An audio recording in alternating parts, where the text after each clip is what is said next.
What a great episode tonight. I was joined by Bryan Krumm and Michael Krawitz. Initially, Bryan had a little trouble with his microphone, but we get it sorted out about a minute in. So please bear through it. And as always, stay tuned for new episodes. Hello, this is the Vapes4vets podcast brought to you by Namaste Technologies. Very special treat tonight. We're joined by Bryan Krumm and Michael Krawitz. How are you doing today, Bryan? I'm doing good, thank you. And how are you doing today, Mike? I'm doing great, Jesse. Thanks. Getting to know you a lot, Mike. We've done a few of these together, and I'm glad that you've introduced me to Bryan here. Absolutely. My pleasure. So, Bryan, you mind telling us a little bit about yourself? I'm a psychiatric nurse practitioner in Albuquerque, New Mexico.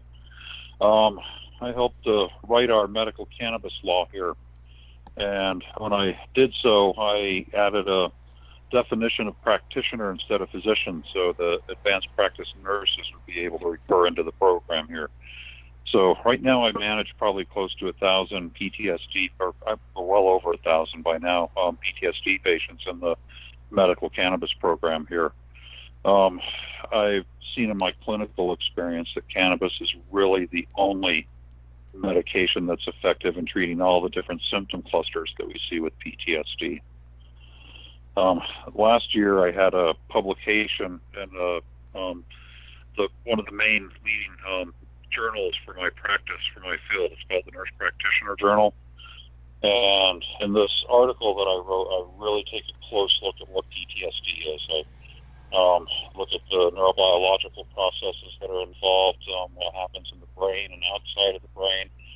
And I discuss the role of the endocannabinoid system in regulating all these processes. So I go on to discuss why cannabis is so much more effective at treating PTSD than pharmaceuticals. And you said you have 1,000 vets with PTSD underneath you at your practice? Not vets necessarily, but over 1,000 patients who I'm managing in the program for PTSD. Majority of the patients who I have in the program are not veterans, although I do have a fair number of veterans as well. But PTSD happens in any area. It's not just something that is developed by veterans. And that's one of the things that I really go into detail in discussing in my paper that I had published, taking a look at the fact that it's not just something that happens to veterans. It's more about the types of physiological processes that we see in response to a stressor. And we look for very specific clusters of symptoms when we're looking for PTSD. Things like we have to have first there has to be some sort of a trauma that triggered the PTSD symptoms, trauma or traumas. But we look for re-experiencing symptoms, things like recurring negative thoughts, intrusive thoughts, flashbacks, nightmares, things like that. Then we also have what are called arousal symptoms, and that's going to be more like the hyperarousal type of anxiety that we see. We will see things like irritability, anger, racing thoughts, inability to sleep well. Then we will see also avoidance symptoms where people will avoid situations or people that might remind them of the trauma in some way. They avoid talking about things related to the trauma.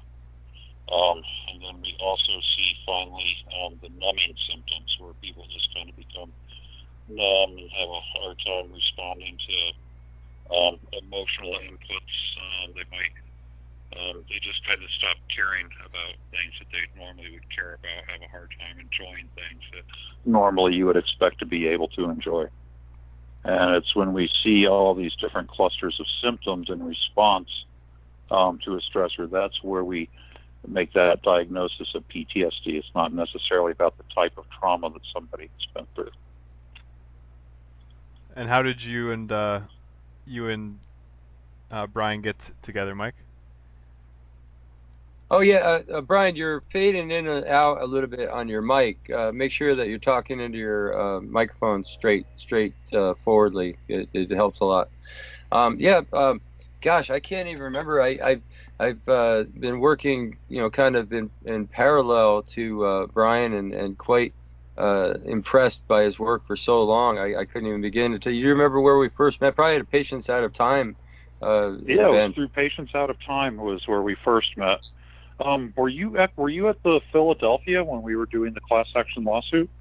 Yeah. So we got to Okay. spend some time together then. Yep, that was the action class for cannabis therapeutics under was it Larry Hirsch? Yeah. So that was back in oh gosh, 1990. 99 maybe. It's Been been a doing this for while. a while, Jesse. Yeah, I was 7 then, guys. Just gotta say that. uh, You know, Bryan, I've got a question for you. We're going to be talking a lot about cannabis, about post-traumatic stress, and about these things that are most relevant. I would suspect, but you gave a couple of presentations that I've heard that really opened up my mind to kind of so might be considered a broader perspective on all this. There's a, I guess, a controversy that you might call the SAZ controversy. Dr. Saz, S-Z-A-S-E, he was a psychiatrist himself, but railed against psychiatry, saying that it was mostly determined to weed out and destroy bad behavior more than it was aberrant medical issues. And that aside, really, almost, I would love if you could just give us your perspective on the credibility and validity of psychiatric treatment, and from the perspective of its history, with especially with veterans, that you talked about, how the psychiatric community used veterans to do testing and kind of create their craft. I mean, what is the potential for that? And what is their resistance to cannabis? Where is the reality there? Well, I mean, psychiatry has a long, very sordid history in the United States. I mean, up until the 1950s, I mean, basically, we tortured people. I mean, we had things. I mean, the typical treatments would be things like heat treatment or cold treatment, putting people into like ovens and cooking them, or putting them into ice baths, or spinning them, various water tortures, doing things like even up until after the 50s, when we developed all these new psychiatric medications that we still use today, we were doing things like putting people into an insulin-induced coma and then try to revive them before they died by pouring glucose through a tube down their nose into their stomach to revive them. Or doing things like electroconvulsive therapy, which we still do today. We've just found some ways to make it a little bit safer with muscle relaxants and things like that. But still, the electroconvulsive therapy has some very adverse effects in the long run. The days of ice pick lobotomies, going all the way up into the 60s, were very common. So the psychiatric field in general has had a very sordid history. The 1950s kind of heralded a new age for psychiatry, because we had some chemists in a lab who were playing around with an antihistamine, and they tweaked it and they stumbled onto thorazine. So now we had this major tranquilizer that still let people be able to kind of function a little bit, which was huge, because up until that time, in terms of psychiatric medications, it was about putting people to sleep. It was about using like barbiturates or opioids, things like that, to just like snow people so they couldn't function. But this new, with the development of thorazine, it kind of revolutionized things. And then the chemists went back into the lab with thorazine and started playing around with it, tweaking it again, and they stumbled onto the first antidepressants. It was also in the 50s that scientists developed the first benzodiazepines, and We developed lithium carbonate as a mood stabilizer. So now we kind of had pills to address almost every situation we wanted to try to address in psychiatry. The only problem was that we had a lot of side effects with these pills, and the clinical outcomes still were not all that great. We are still today, I mean, even though we've had a lot of advances in pharmaceuticals in terms of decreasing the side effects that we might see with these different pharmaceutical medications, we are still treating the same neurotransmitter systems and still targeting the same agonists that we were back in the 1950s. And we still get pretty much the same clinical outcomes, even though we've reduced some of the side effects. So we haven't really made a whole lot of advancement in terms of psychiatric medication. Cannabis is the first thing that really helps to address the underlying neurobiological processes as a whole that are involved in a lot of psychiatric issues. And as Mike mentioned, soldiers in large part have been kind of tests for different things over time. Soldiers have been used to test, let's see what happens to somebody if we give them syphilis, and let's see how long it takes for syphilis to cause neurosyphilis and what the process is, and let's just kind of experiment on these soldiers and see what happens with them. So soldiers have been kind of like stuck in the middle of some of this experimentation as things have gone along. But certainly in terms of the PTSD that we see, these medications that we try to use to treat PTSD are just not effective.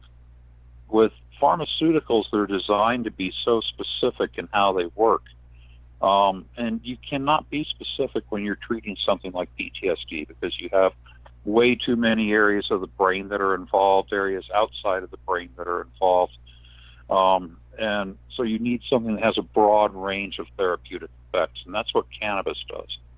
Cannabis targets what's called the endocannabinoid system, and that's a system of receptors throughout our body and throughout our brains that regulates almost every biological process we have. And we produce our own cannabinoids that are very similar to the ones that are found in plant cannabis.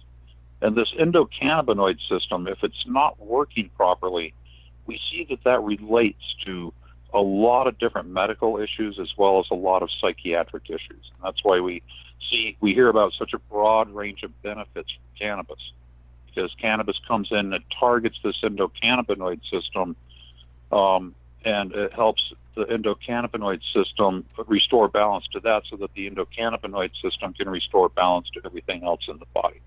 The purpose of this endocannabinoid system is to maintain homeostasis, to keep everything in a state of balance and working properly.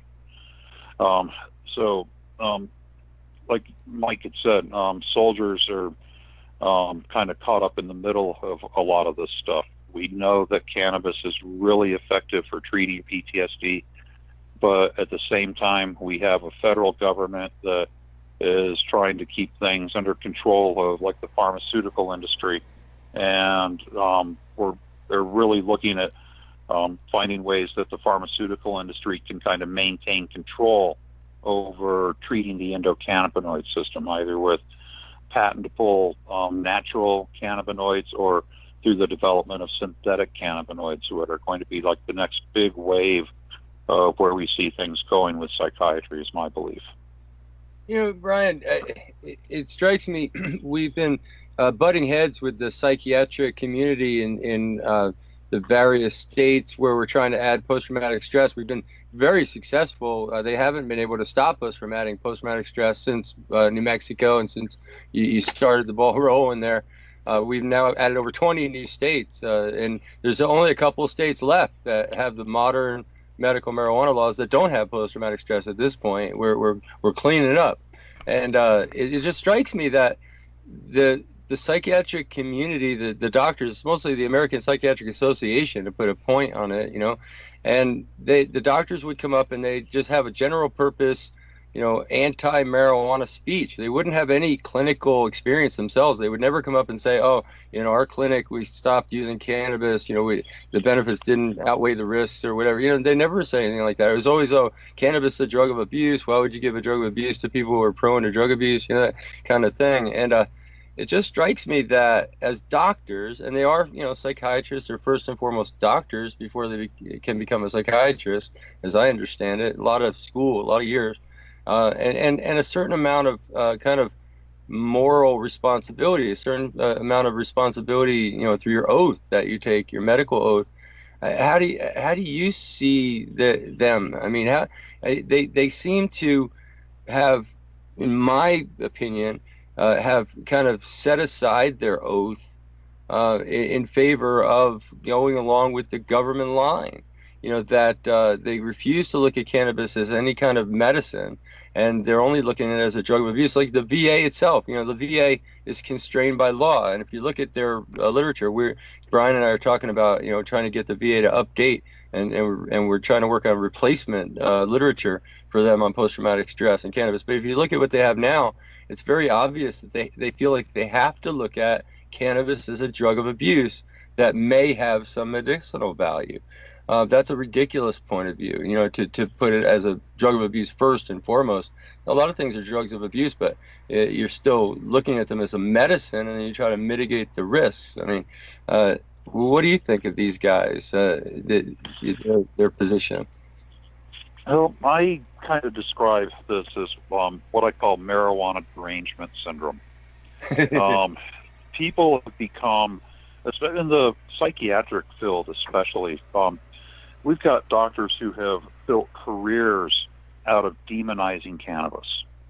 I witnessed this over and over again when I was working inpatient psychiatry, where patients would come in to be evaluated, and they had a history of using cannabis. And the doctor up at the front who admitted them into the hospital would say, oh, they're psychotic because they were using cannabis, or they're having a manic episode because they've been using cannabis, or they're depressed because they've been using cannabis, or they're anxious because they've been using cannabis. They wouldn't really listen to the patient, who would tell them at the time, well, you know what, I was using cannabis and I was doing pretty well, but I ran out of cannabis a week ago and I haven't had that, and I've been getting worse and worse and worse for the last week since I ran out of cannabis. And the doctors hear that and they say, oh, this is because you're abusing cannabis and that's why you're in this situation. They don't look at it from a point of view. When I would the patient would come back to the inpatient units and I would do my nursing assessments, they would say, you know what, I was using cannabis and it was actually helping me. And as a nurse, I come from a background where we are trained to listen to people as opposed to just knowing all the answers. And that's a big problem with the medical system and with the doctors. Medical doctors are trained that they're supposed to know the answers. And unfortunately, the information that they've been given about cannabis for so long, or what they like to refer to still as marijuana, it's just been so inaccurate. And so you've got people who are dead set on the fact that cannabis is evil and it's the root of all the problems that we see, and they have built careers on this, and they just aren't willing to look at the science, because that means admitting that they've built an entire career based on lies. And so it's easier for some of these doctors now to just continue to spout out this anti-cannabis propaganda, because they cannot admit that they've been wrong, that what they have done for decades has actually caused harm as opposed to helping people. And it's just, we see that over and over again within the medical field, where doctors are just like, I'm right, I've been trained to know that I'm right. The patient doesn't know what they're talking about, and they need to listen to me because I'm a doctor and I know what I'm talking about. So, I mean, it becomes a huge issue in the medical field of people just not wanting to take a look at the science and not wanting to accept that, hey, this is what reality is. It's not what I've been taught throughout my medical career. Brian, you helped draft the New Mexico's medical cannabis law. What was how did you start like that process off? What's the first step in something like that? Well, the first step was I said I wanted to get a law put into place. So I just sat down and I took a look at the laws that were out there, and I put something together. Took it to an attorney friend of mine, and we went to the person who, the attorney who had initially helped draft the old research protocol that we had here in New Mexico, and he made some recommendations about, well, instead of like going back and starting the whole process all over again from scratch, why don't you just take the research protocol that we have already in place and then adapt that? So that made sense. So we went back to the drawing board, kind of readapted that old law into something that the research protocol into something that would be functional as a medical cannabis law. And then I started going to people and trying to get support for this. So I went to like the Board of Nursing to try to get support from them, and I went to the Board of Pharmacy, and I went to the New Mexico Medical Association and the New Mexico Nurses Association. Started trying to get support. It was when I've gone to the New Mexico Nurses Association that they were the ones who actually suggested that they said, we would support this except for the fact that you wrote in physician here and you said that physicians can refer patients.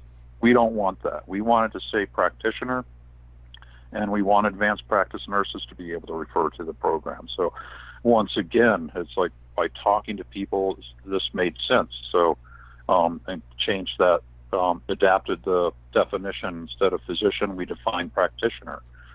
And then, as luck would have it, as I was up at the legislature for a few years pushing this. I'd gone and talked with Gary Johnson about this, and he had promised that if he got reelected, he was going to make it a campaign issue. Well, sure enough, he got reelected, and he followed through with what he said. He made it a campaign issue.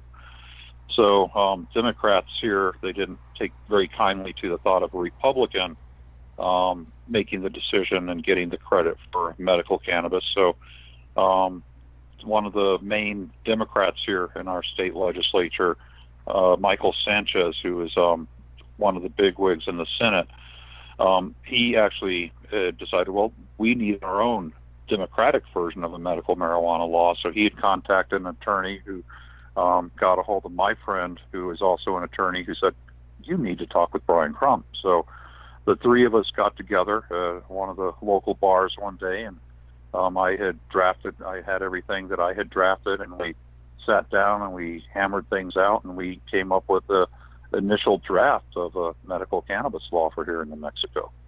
And that's the basis of the law that we have here right now. So a lot of it, it's not necessarily, it was me working on things, but just luck and fate is kind of bringing this together, where that work that I had done was what actually got adopted into what we were able to pass here in New Mexico. Yeah, Bryan, it strikes me as you're talking, I'm sitting here thinking about kind of the big picture of cannabis, medicinal cannabis activism in the United States. And it strikes me that the greatest advances were made by individuals who were striking out on their own. And then the biggest bulk of the work was done by large entities or not-for-profits that were kind of mimicking to some extent what they had done, but not really going as far as they did. And the perfect example, California's Prop 215 with Dennis Peron, and the subsequent actions in other states were kind of a watered-down version of Prop 215. You know what I mean? And our Marty Chilcutt with Veterans for Medical Cannabis Access, came up with an amendment up in Colorado for medical marijuana. All the other states didn't do a constitutional amendment. He did an amendment, and it wound up being very important in the history of the marijuana movement and the history of policy in Colorado. Your work there in New Mexico set the standard and set the path for our work on post-traumatic stress, adding it as a qualifying condition. I'm quite sure we never would have done it had we not had New Mexico as a model. It's interesting. I mean, what do you think about that? Kind of like, the movement. I mean, where are you with the movement? Like, Well, I used to try to work within, like, try to get support from the big reform stuff and work within that and try to organize. And I just discovered that, I mean, if I spent my time trying to organize all the time, that I didn't actually have time to get anything done. I used to get really disappointed with the big reform people too. It's like I have these ideas. I helped to put together a defense for the curandera who had been arrested here in New Mexico, and that's a traditional healer in the Hispanic community. And this curandera had been arrested for growing 6 cannabis plants that she used to make a topical salve for elderly people in her community to treat arthritis. And she was facing 10 years for helping to treat old people in her community through traditional means within her religious construct. So I helped get a case put together, and that was the friend of mine who we worked together to draft the law also, John McCall. He's an attorney here. And it kind of got that ball rolling. But I took a look at what we did with that case and the arguments that we made, and her case had been dropped. They ended up dropping the case and not charging her, not prosecuting. And the arguments that we made, they're substantive arguments that have the ability to kind of really overturn this. And what I see happening over and over again with the big reform organizations is that they go after minor details instead of going after the substance that can actually overturn things at the federal level and make a huge change everywhere. They nitpick the little bits and pieces. And I mean, ultimately, legalization means that these big reform organizations aren't going to be needed anymore. So, and they actually have a conflict of interest in terms of if they are successful at outright legalizing this, they don't have a job anymore. So, I mean, normal I see is a bunch of attorneys who they make a living on arguing these smaller issues and getting people off on technicalities, but they never really argue the substantive issues that could cause a significant change at the federal level. And that's what we need to see ultimately, is that I think it's going to be individuals pushing at the federal level who actually make this change. It's not going to be big reform, because ultimately big reform has a vested interest in seeing prohibition continue. And that might just be me being kind of cynical with all this, and that's where I see it at. I mean, there is no reason that cannabis should still be illegal today. It's been a failure on the part of the reform movement that has actually helped to allow it to stay illegal at this point.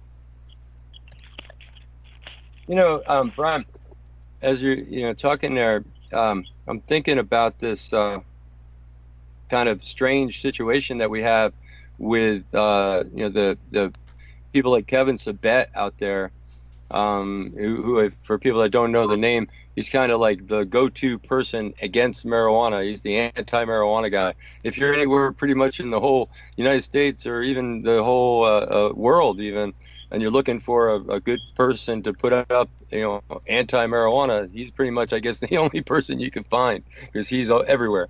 And what's ironic about that is, he's calling for more and more regulation, tight, make it very, very tight, so we prevent big tobacco, from existing. And the reality is, on the ground with the people that I talk to that are actually working on policy, is the more regulation you put in, the more it favors big money and big industry. The big corporations then have an edge. It puts little guy right out of business if you have all this detail like you were just describing. That's what made me think of it when you were talking about the detail that the big players in the movement were putting into it that you were talking about. But in the industry, it's the same kind of thing, and then you wind up, it's crazy. And it's the people with the money and the power who want to maintain that. The pharmaceutical industry does not want people to grow their cannabis in the backyard, because they don't want people growing their chemotherapy in the backyard, or their Prozac. They don't want them to grow their Prozac in the backyard. They want to keep control of that, and they want to keep control of that money. And that's what I see happening in large part with the legalization movement too, is that You have big corporations that are coming in trying to corner the market, buy up the licenses to be able to sell medical cannabis, or developing giant warehouses to sell recreational cannabis. And it's kind of shutting out a lot of the little guys, the people who have actually done the work for the decades to try to make this substantive change, ending up getting cut out because everything is being controlled by the well-moneyed interests who have the ability to lobby and basically bribe the politicians to get positions to be able to do this. We saw that with the last round of medical cannabis dispensaries that happened here in New Mexico, where almost everyone who got a license to open up medical cannabis dispensaries, the last 12 that got those licenses, almost all of them had connections to our governor, Susana Martinez, including one, our Darren White, who got one of these licenses as a medical cannabis producer, who used to be the head of the Department of Public Safety. And later he became our sheriff for Bernalillo County. But when I started this whole effort to try to get cannabis legalized for medical purposes, and we would be up at the legislative hearings at the Roundhouse, I would be trying to convince our legislators and hearings that they need to pass this law and allow people to have access to this medication. Darren White was in those same legislative hearings arguing that marijuana has no medical value. This is just a front for legalization, and we need to be locking these people up. They have no right to be out on the street. We need to lock all these druggies up. And that was his bottom line, lock the druggies up. And now he figured out, well, I've lost that battle. I might as well make a quick buck on the back of the sick and suffering since I can't lock them up anymore. So now he's a friend of our governor, and he got one of the licenses. And now he's like building more and more dispensaries and selling to the people that he used to lock up, a lot of whom probably don't even realize that he's the owner of Pure Life, the dispensary here. He's the one who arrested them at some point. It made it so they can't get student loans or they can't get a job now, and he's contributed to them developing like a PTSD. And now, without even knowing it, they go and they support him, and they give him their money to buy cannabis because he's the one who's got this license. And that's the big issue. It's like the people with connections and the big money that are kind of taking over this, and they're taking it away from the people. And cannabis should be a medicine of the people. It should be something that anybody can grow in their backyard, and they can grow their own medication. And I mean, I think that there's a place for the research and there's a place for the companies, but it shouldn't be at the expense of the people. And that's where we need to make sure that the people maintain that ability to be able to grow this themselves and have more control over their own health care. Bryan, what was your first experience with working with medical cannabis? First experience would be with myself. I mean, cannabis turned my life around. I went from, I had a lot of abuse growing up from my stepfather. I went off to college and proceeded to start drinking very heavily when I first went off to college. I gathered 23 hours of F's on my transcripts before I was kicked out of school. And I went into the Army. I went to work for a little while and discovered, oh, God, this sucks working customer service at Sears. I better figure out how to go back to school. So I joined the Army so I could go back to school, but I continued to drink a lot, and that was just kind of destroying me. So when I got out of the Army and went back to school, I nearly fell out again, and that's when I turned to using cannabis. And I was able to kind of get my drinking under control. I went from failing out of school to suddenly I was on the dean's list to making the honor roll, and I'm graduating with honors. It kind of turned everything around for me. It allowed me to be able to start to focus on school, be able to focus on what's in front of me instead of paying attention to everything going on around me with the PTSD. It toned down the arousal and let me function, where the alcohol, it would kind of numb things, but I didn't function with alcohol. So I consider the cannabis to have kind of saved my life. And it was that realization that made me realize, well, I don't want this to be illegal. I don't want to be a criminal. And this was right at the time of Just Say No and Nancy Reagan ramping up her anti-drug propaganda. And I was like, well, I need to do something. I need to stand up against this. And that's when I really started to focus more on learning more about medical cannabis and what it does and how it works. On that note, do different strains work better for certain PTSD symptoms? They can. I mean, people respond differently with cannabis. So some people, they just respond the opposite of what you typically expect. But in general, I find that indica strains do a much better job at toning down the hyperarousal, especially for like nighttime. We see that the indicas are more calming, or help turn your brain off, help you sleep better. Sometimes, though, people find that the indicas give them a little too much couch lock for during the day. And I do have some patients who like to have a sativa on hand for during the day, which tends to be a little bit more uplifting, a little more energizing, lets them concentrate, focus, function a little bit better during the day. But then the drawback with those sativas is that they are more likely to cause some anxiety or paranoia.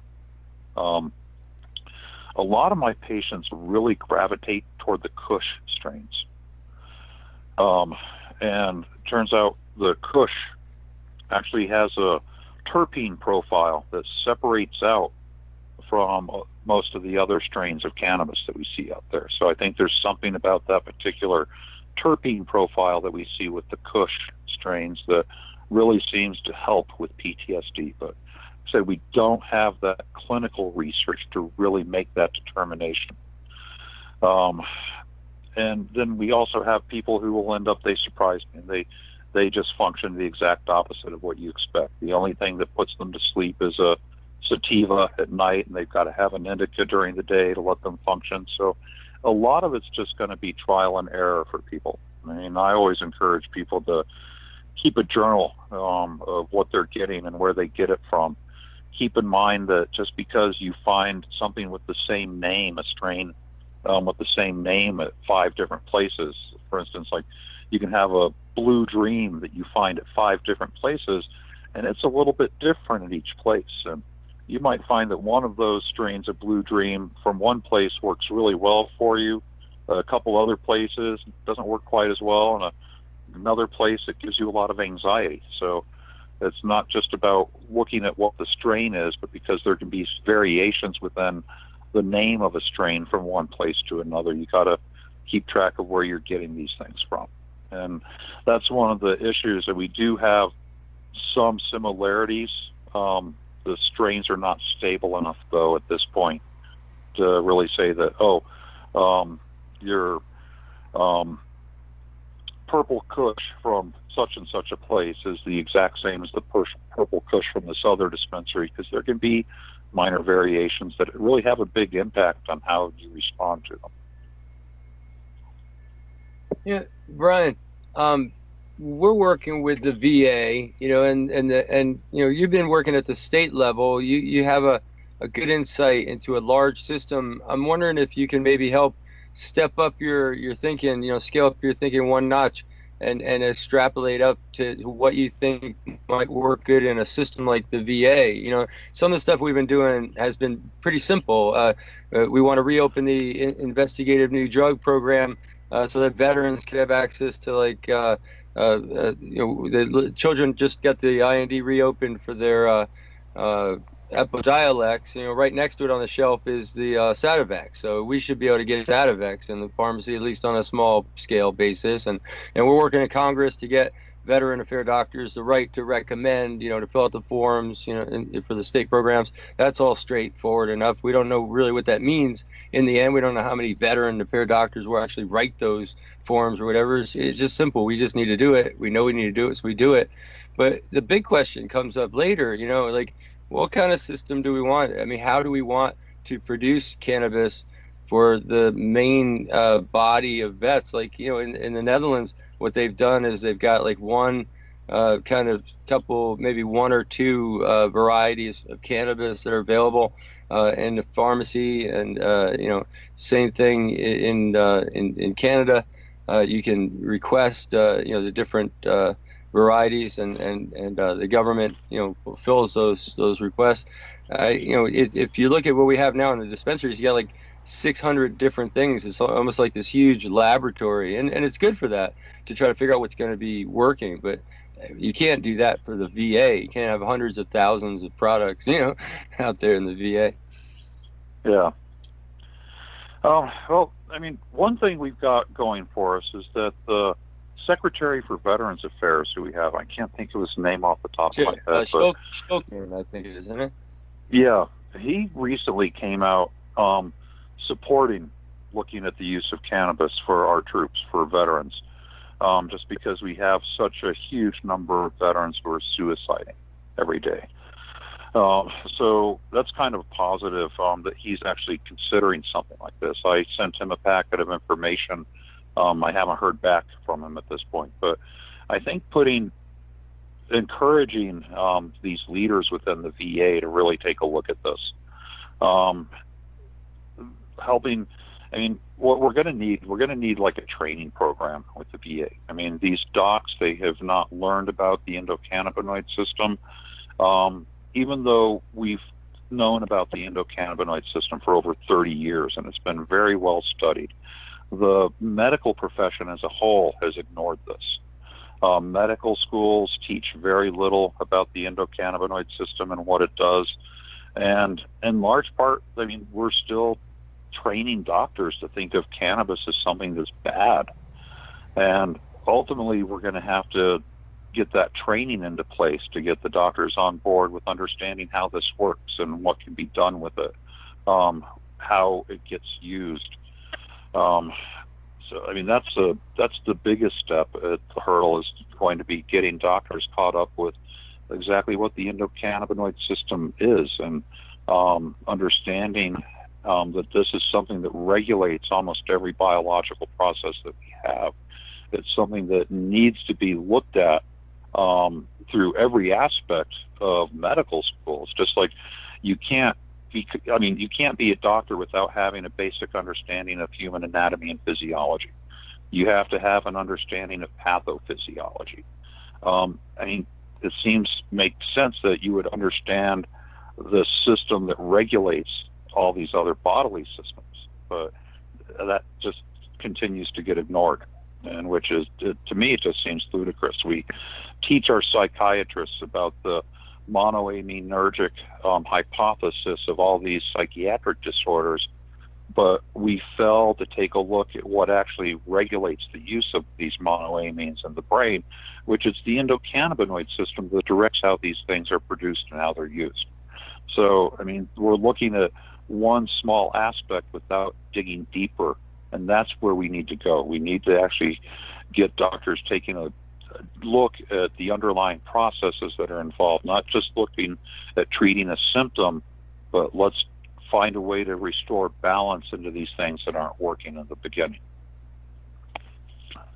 Well, that plays right into the strategy that we had been working on, because the next step we had been looking at was trying to educate the doctors. And that's, again, something I don't really need to think about. It's just a no-brainer that we try to do that. We had actually, we had actually thought about using the budgetary process with the Congress, since we were doing that to get the Veterans Affairs policy changed as a budget bill. We thought, what the heck, we might as well make it some teeth, spend a few dollars, and educate the VA docs. And they came and looked at me like, no, we can't spend any money.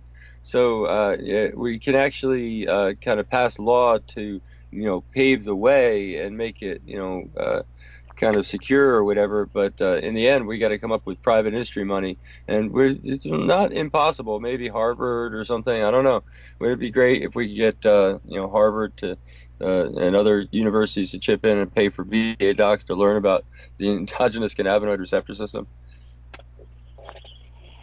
Yeah, or even, I mean, get some people working with the VA system who understand this. I mean, I would love to be able to get involved with the VA system and be able to go around and talk with docs and teach them about this. But I mean, for somebody who is in the Medical Cannabis Program to get into the VA system, you're going to have to go through drug testing and you're not going to get hired.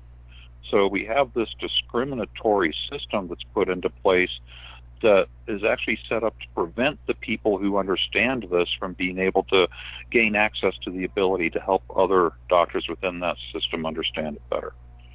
I mean, granted, you might have some people out there who really understand the endocannabinoid system a lot and they don't use cannabis, but I think you're going to find that a lot of the people who really understand the endocannabinoid system, it's because they have had issues of their own where because of their own medical issues, they've been forced to learn about this.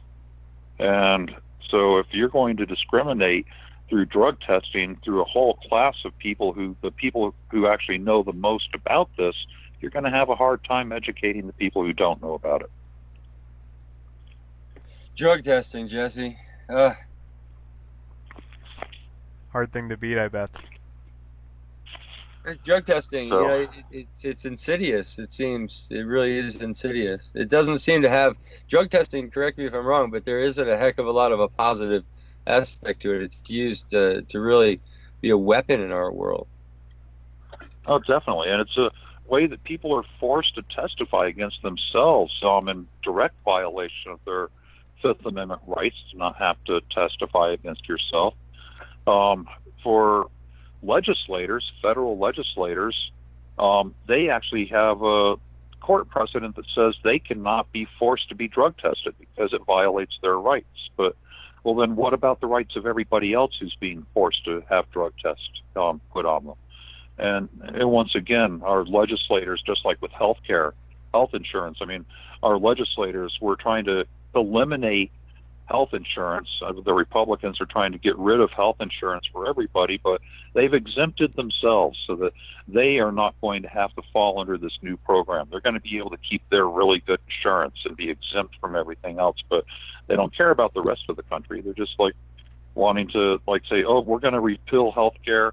They wanted to replace it with something really bad, and that's not working. So now we're just going to get rid of it for everybody, and we'll worry about a replacement further down the road. And I mean, people need to be, our legislators need to be responsible, and they need to be held to the same accountability as everybody else. And just like with drug testing, if it's okay to drug test everybody else, it should be okay to drug test legislators. And if it's illegal, if it's unconstitutional to drug test the legislators, everybody else should have that same right to say it's illegal for me to be drug tested for a job as well. But that's not the way our courts have interpreted it, unfortunately, at this point. So, Do you have any upcoming important dates for movements you're part of? well, I have filed a new rescheduling petition. In 2009, I filed a rescheduling petition demanding that cannabis, saying it can't be left in Schedule 1. I didn't ask for it to go to Schedule 2. I just said it has to be removed from Schedule 1. It doesn't meet the clear statutory definition, so it's illegal for it to be kept in this schedule. The DEA ultimately, after 7 years, they decided that, well, there is no evidence that cannabis has accepted medical use. In spite of the fact that at that point it had been accepted by 25 states as having accepted medical use, they just decided, well, we have banned the phase 3 clinical studies from being done. So because we don't have the phase 3 trials, we say it doesn't have accepted medical use, and we're going to keep it in Schedule 1. But I was able to force them to lift that ban against research. So now, as of last August, we actually have the ability to do those large phase 3 clinical trials with cannabis. The DEA also had to lift the ban against people growing cannabis for research purposes. So now other people can apply to grow research cannabis instead of it all coming from the National Institutes on Drug Abuse and their farm down in Mississippi. And also forced the DEA to admit several things that they've been using to demonize cannabis for years, one of which is they had to admit that cannabis is not a gateway drug. They also had to admit that cannabis does not cause psychosis, it does not cause lung cancer, and it doesn't cause cognitive decline as you get old. So after that, they had made that ruling, and it had gone into the Federal Register. ASA, Americans for Safe Access, came along after that and said, hey, look, in this rescheduling petition from Bryan Krumm and the governors of Rhode Island and Washington, these petitions, you just said that these things aren't true, so you can't have them on your website anymore. So ASA came along afterwards and actually forced DEA to remove this stuff from their website. I'm not willing to kind of settle, though, for, we're going to wait for these phase 3 clinical trials to get done, because that can take years now. It's a huge process. It involves a lot of money having to put together a trial like that. And it's just wrong to have people dying in the meantime while they're trying to get these studies done that they've blocked for so many decades. So in May, I filed a new rescheduling petition where I'm just demanding that it can't even be left under federal control. The federal government can't be trusted. I've proven the futility of the administrative process now. So you need to take it out of federal control and turn that control over to the states, just like they would with alcohol or tobacco. And I want the states to be able to make that determination how they're going to regulate the medical, the recreational, and also the religious use of cannabis at the state level, and get it out of the hands of the federal government. Because right now, I mean, we've got a head of the DEA who he refuses to take a look at the science. We have an attorney general who used to advocate for the death penalty for people who sell cannabis. And I mean, law enforcement should not have control over the practice of medicine. They should not be making medical decisions that have an impact on life and death for sick people. They're law enforcement. They don't have the medical background. It's outside of their scope of practice, and it needs to be taken out of their hands. Yeah, man, it's interesting that you know, the kind of the activists that are tuned in the most and really, you know, got the kind of beat on the you know, where the ball is, so to speak, where the bouncing ball, you know, is here you are with your petition, and then focusing right in on that rule on cultivation. It was interesting because I was on a totally different project working, found that the State Department had issued a statement and the DEA had issued a statement, and they were contradicting each other. You know, so I found myself, you know, working on the same thing that you were working on from a totally different angle. And then Americans for Safe Access with their data quality petition, which is really interesting in and of itself because it was an abstract concept to drug policy. It was something that was used in a totally different way in an environmental fight, and was adapted and used for drug policy and quite effectively this time. I just had a comment on how effectively everybody's working together there. I think that's really beautiful, and you're stepping up, man. You're really you know, doing a good job. Thank you. Of course.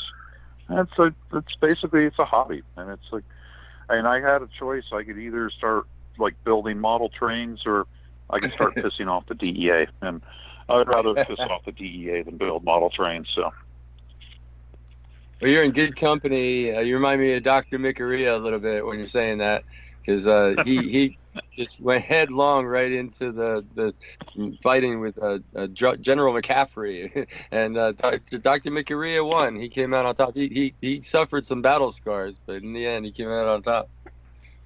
Yeah, but he was a huge advocate. I mean, he was one of the people who really inspired me to do what I do. Lester Grinspoon, another one. And of course, I mean, Raphael Mechoulam, I mean, he is just so brilliant. And the thing for him that just boggles my mind is that he is not a cannabis user. It's like he has done all of this just for the sake of science and knowledge, not because he has been through the trials and tribulations that led him to becoming a cannabis user, and so he's doing it for his own self, and he's doing this strictly out of science and education, which that's so impressive to me, because so many of the people, myself included, the reason that we get involved in this issue is because we have our own issues, because we want to have access to medical cannabis, or we have family members who have needed to use this. And so rarely do we see somebody who just comes into this because it's the right thing to do. So Raphael Mechoulam, he's kind of like he's a demigod to me in terms of what he does. But he's been a great inspiration. Like I said, the Todd McCurry, the Lester Grinspoons, there have been people who have just taken up this cause for decades, even, and who it was their inspiration that kind of led me down the path that I've gone down now too.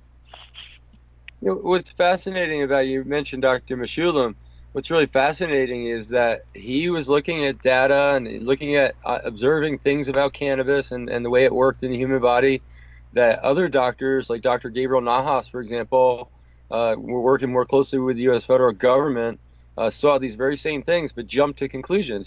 His very first document that Dr. Nahas ever put out was titled "To Prove the Hazards of Marijuana." So he already believed that marijuana was dangerous, and he was just looking to back that up. And my point being, just think about how much time lost, how much time where the government has been trying to prove the dangers and overlooking anything positive, and really depriving themselves of greatness, essentially, of being the Dr. Mechoulams of this world, who I think will wind up getting like a Nobel Prize or something, definitely.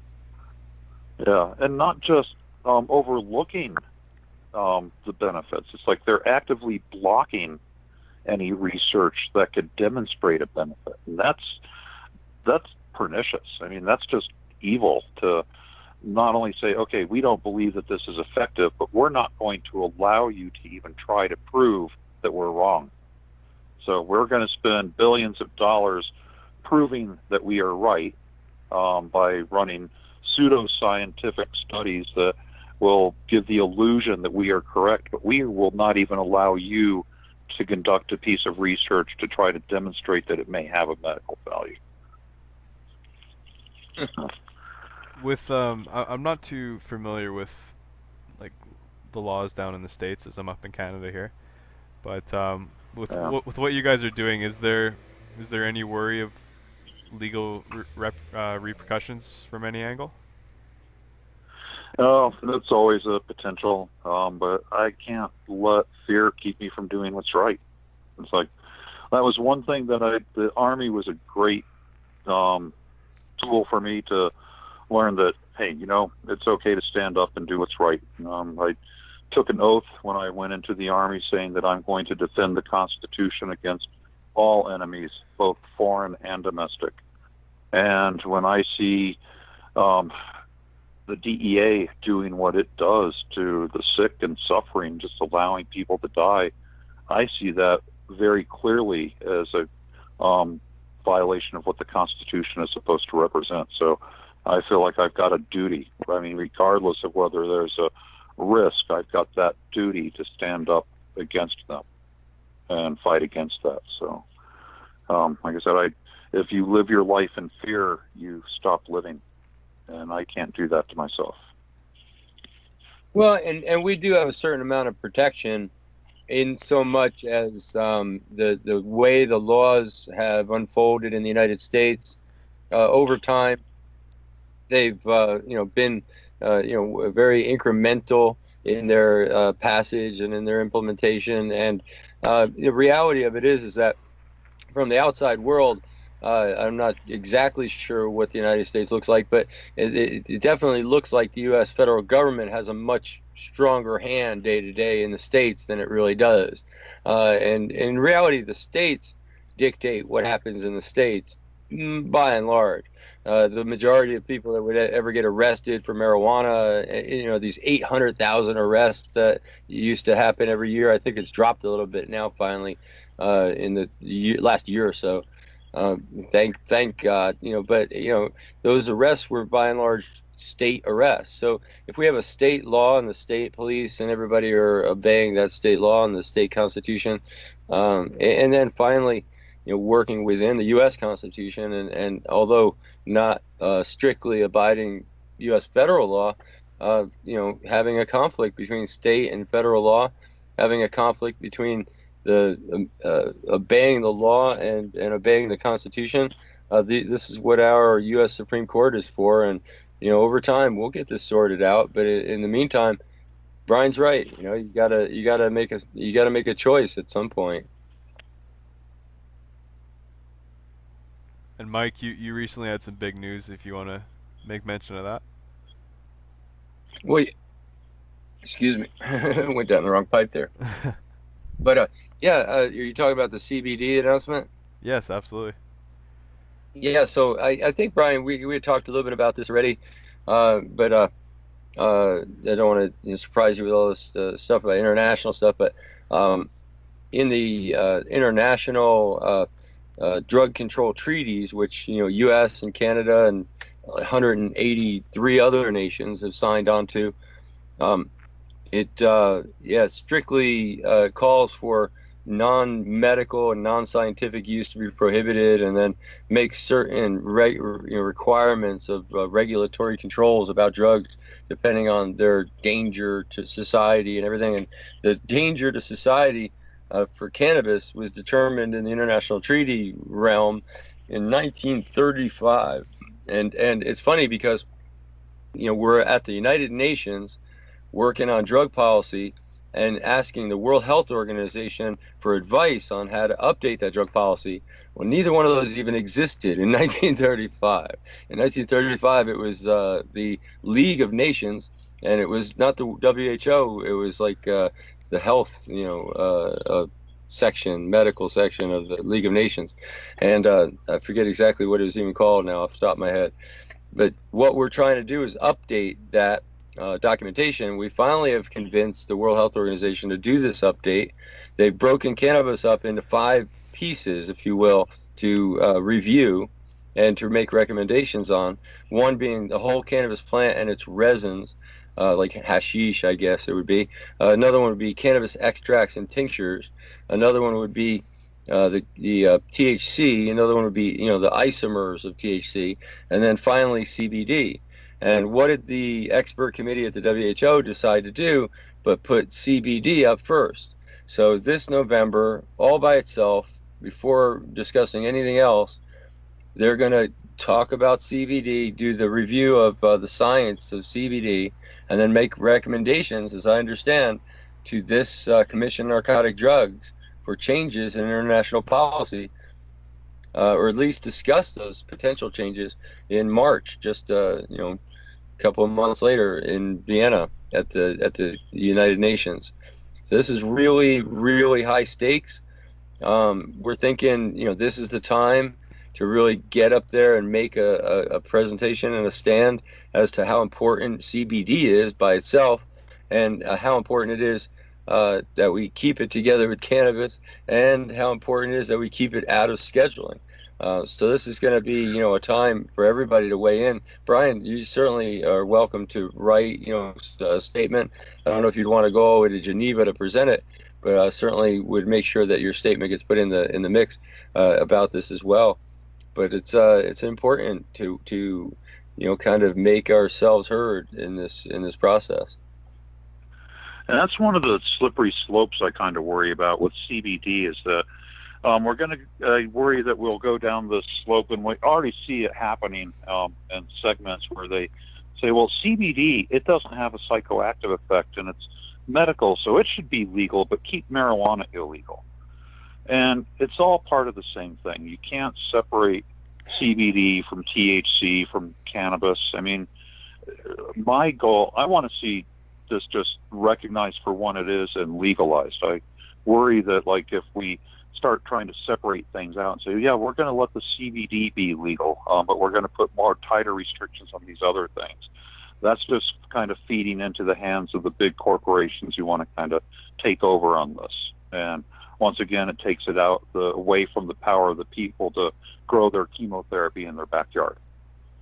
So, I mean, that's one of the concerns that I have about going down that CBD route. But the discussions that we're having, that the World Health Organization is having right now, it's just huge in terms of the potential for finally, like, recognizing some of the medicinal value, and like taking a look at like this single convention treaty and the issues that come up with this, and just reforming the way people think about this. I think that's a huge step in the right direction. It's kind of difficult conceptually and strategically, this whole thing, because if you look at just the previous issue that came up at the World Health Organization expert committee was ketamine, and the reason why ketamine came up was China, and the member nation China was saying that ketamine should be scheduled in the international treaties because there's people abusing it in the streets of China, and it's a problem for them. And then all these doctors and scientists and experts from all around the world besieged the WHO and showed them, in many, many, many different ways, how ketamine was a very important medicine, very, very important for third world, very important for veterinarian, very important for humans, that it was indispensable. And interestingly, the WHO itself made a very strong case that ketamine should stay out of schedules, and resisted and has continued to resist China's efforts to schedule ketamine, because they made the case that if they scheduled it at all, it would make it harder to access, and it would reduce access and in essence hurt people in that way.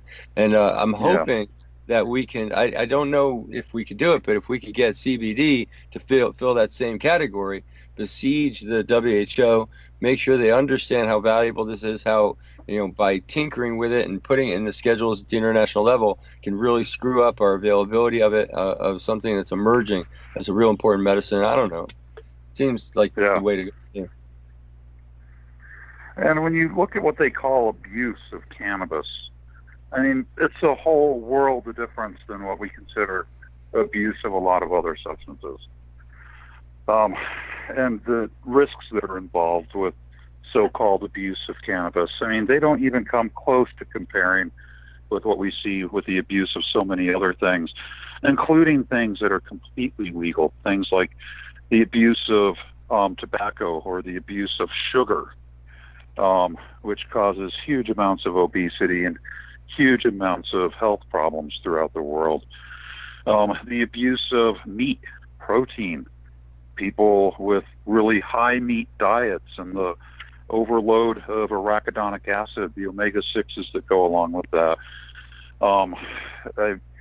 The World Health Organization now recommends that you not get more than 50 grams of animal protein in a day, because more than that, we start seeing increased rates of inflammatory conditions and cancers. So as opposed to looking at, okay, we're going to call this thing dangerous and we're going to restrict it, it's like we need to have more of an educational approach and help people understand that, yes, things can be used the wrong way and they can be bad, or they can be used the right way and they can be good. But just going through and restricting access and scheduling things, and it just doesn't work. I mean, it's all that does is create a system for law enforcement to try to perpetuate this prohibition so they can perpetuate their own jobs. You've been working with this for a while, Brian.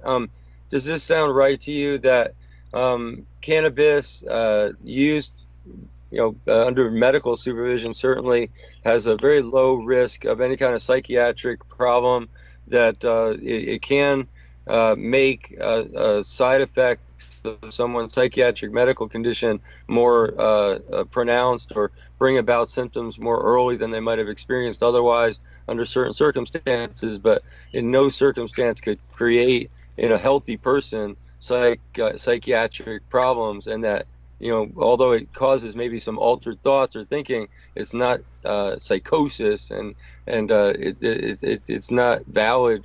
It's fear mongering, that the psychiatric community is doing when they make these claims. Is that true? Oh, absolutely. Yeah, absolutely. The risks associated with cannabis, either physical or psychological, are so nominal compared to so many other things that we either do to ourselves or have done to us. Marijuana just ends up being scapegoated. Cannabis gets scapegoated under the guise of marijuana, and it shouldn't be happening. I mean, people end up suffering and being harmed because of this, from the illegal nature, not from the drug itself. Yeah, we need to protect you from marijuana, so we're going to hit you over the head with a billy club and put you in jail. Yeah.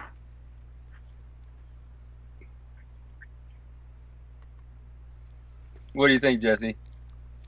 Oh, I'm just sitting back and enjoying this conversation you guys are having. I'm learning a lot. That really appreciate you guys coming on and just sharing this amazing story. Bryan, I wanted to ask you about that paper that you wrote. Where can people find that? Well, the easiest way is to go to my website. If you go to harmonypsych.org, that's HARMONYPSYCH.org, go to the patient information section in there and click on the very first link in the patient information section, and it takes you to the full text of the paper that I had published. It actually made me author of the year for 2017 for this paper. Well, great. It's been very, very well accepted. It's got the highest rankings of anything ever published in that journal. Well, congratulations. That's very deserved. Very well deserved. I think it's a matter of timing. I mean, the political landscape has changed and people want access to this type of information. 5 years ago, this article probably would not have been published. I mean, 4 years ago, it was 5 years ago that they actually accepted it for publication, and then it took 4 years from the time they accepted it before it got published, just because I wasn't willing to downplay my conclusion, I think is a big part of it. Generally, when you look at any type of article in a peer-reviewed journal that is dealing with medical cannabis, you get a statement at the end. For instance, with the PTSD thing, it would say, well, cannabis may be effective for treating such and such a symptom of PTSD, but we are worried about the psychoactive effects and we need more research. I wasn't willing to do that. My conclusion was that cannabis is effective for treating PTSD, even if you have other underlying psychiatric or medical conditions. And that's a huge change from what we see in peer-reviewed journals up until this that I'm aware of. I don't know of any other peer-reviewed journal article that has actually had that strong a statement in the conclusion, just because what they tried to do with me, they wanted me to kind of downplay that. They wanted me to add, well, what are the risks, and what are the research that we need? And it's like, you know what? I've treated over 1,000 people for PTSD, and I've seen it in my clinical practice every day that whether or not people have other psychiatric conditions or other underlying medical conditions, that this is the only medication that's effective for treating PTSD. And it is safe and it's effective for these people. And I wasn't willing to kind of downplay that statement and say, well, we need more research. We don't need more research. We have got an epidemiological database of millions of people who use this that provide prima facie proof that cannabis is safe and effective for medical use. And PTSD in particular, that's my area of expertise. This is the only medication that's effective in treating PTSD. It's the only medication that can address all those different clusters of symptoms that we see with the PTSD stress response. Pharmaceuticals do not work. It's fascinating, Bryan. What you just described is the research journal version of what I saw in the media, which was for years and years, they would do an article in the media about drugs, and at the very end of the article about cannabis, they would have anti-drug so-and-so, representative organization, anti-drug person, with their point of view and their statement at the end. And then You know, the police with their statement at the end. And then finally, just a couple years back, you saw the first articles where they would actually go to a pro, you know, cannabis person, or finally just a neutral, and then not have any pro or negative, you know, anti at the end of the article. And I don't know the exact politics of what happened there, but I wouldn't be surprised if they were similar to the politics you just described. Of basically, you know, you have to be able to stand up to the editor and really make your case and really defend that. It's really interesting. Yeah. And people are starting to stand up. I mean, that's the bottom line. And it's not just, it's a lot of people who are standing up, which is good to see. It's not just a small handful. Well, guys, I've really enjoyed this. Michael and Bryan, you guys are absolute heroes in my opinion, and love to have you both back on to follow your progress and just chat some more, because damn did I learn a lot in the last hour, 20 minutes here. Well, thanks for having me on. Yeah, it was great meeting you, good Bryan. Evening. It was great meeting you, Bryan, and Michael, always a pleasure.